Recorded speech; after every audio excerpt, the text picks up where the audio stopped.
day I was wounded, I was in Baghdad. I was maybe 500 yards from the green zone.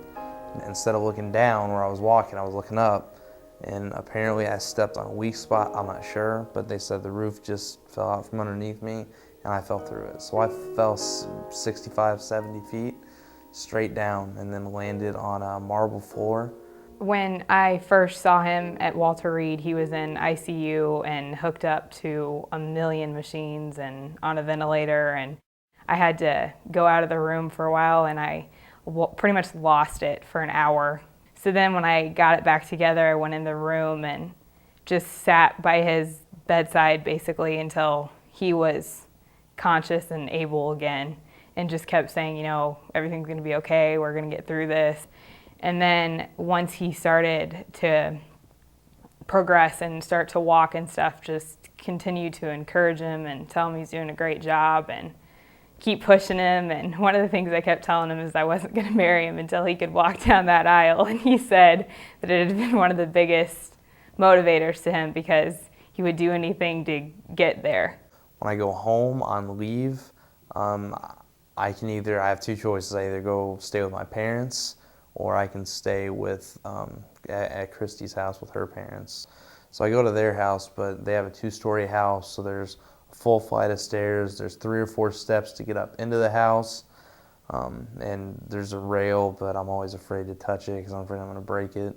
So basically, if I want in or out, I have to walk up or crawl up. There's no getting up and down in my wheelchair. And the same in going up the stairs and inside the house.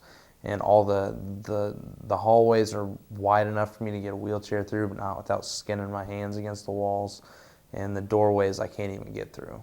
Since he has to take his legs off to shower, he needs really to take his wheelchair in there, and the doors are just not wide enough. I have to walk in, I put all my clothes in a little pile, and my towel on top of it so they don't get wet because they have to be right by so I can reach them. And then I'll just sit down and take my legs off and take my liners off and sit them out far enough that they don't get wet, and then wash, to wash my hair, take care of all that.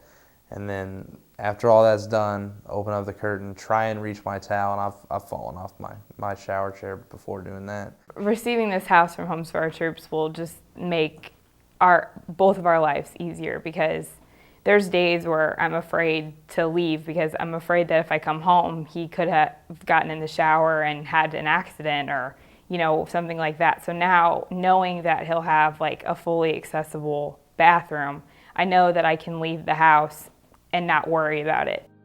I cannot believe, honestly, how far he's come, because it was still, like I said, in the back of my mind that he may never walk and he may never be able to have the life anywhere near the life he had before.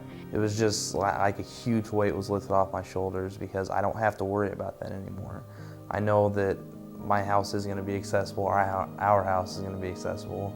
And it's just a blessing to have this chance to have this awesome house that he will just really be able to utilize, and it will help him so much.